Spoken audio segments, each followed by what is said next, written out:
तो चलिए आज फिर से क्लास 10th का मैथ का एक क्वेश्चन सीखने वाले हैं। देखिए लिखा हुआ है समांतर श्रेणी 1 4 7 10 डॉट डॉट डॉट के 18वें पद का मान ज्ञात कीजिए।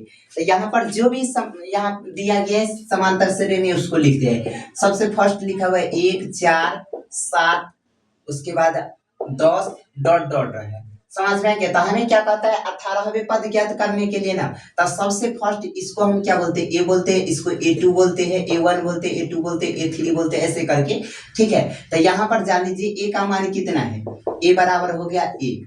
उसके बाद डी होता है ना, डी बराबर क्या होता है A2 माइनस A1। तो A2 के मान कितना है 7। उसके बाद माइनस में A1 7 में A2 का मान कितना है 4 और A1 के मान कितना है माइनस में 1 ना करेंगे, बराबर कितना हो जाएगा 3 हो गया। यानी ए का मान इतना, डी का मान इतना।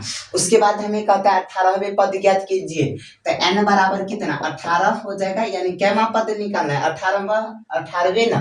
तो यहाँ पर n बराबर कितना हो जाएगा 18।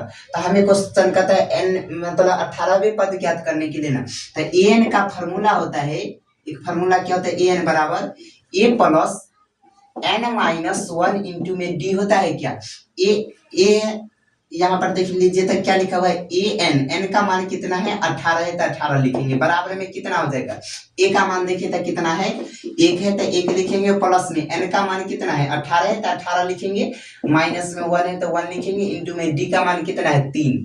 अब बतलाइए एन है, ए 18 है तो ए 18 लिखेंगे, बराबर में कितना 1 है तो 1 लिखेंगे, प्लस में 18 में से ये 1 घटा लेंगे तो कितना 17, यहाँ पर गुना में 3 है तो 3, या डायरेक्ट गुना कर ले क्या, एक स्टेप बढ़ाई देते हैं। ए एन बराबर क्या हो जाएगा, ए 18 बराबर ना, ये 18 बराबर हो जाएगा 1 प्लस में कितना 17 51, और ए एन ए 18 बराबर क्या हो जाएगा, यहाँ पर 1 में 51 जोड़ेंगे तब 52 ना।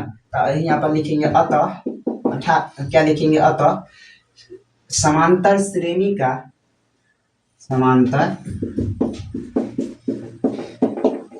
श्रेणी का 18वें पद 52 होगा।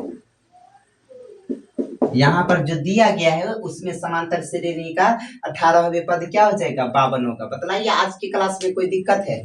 तो चलिए फिर मिलते हैं अगले वीडियो में।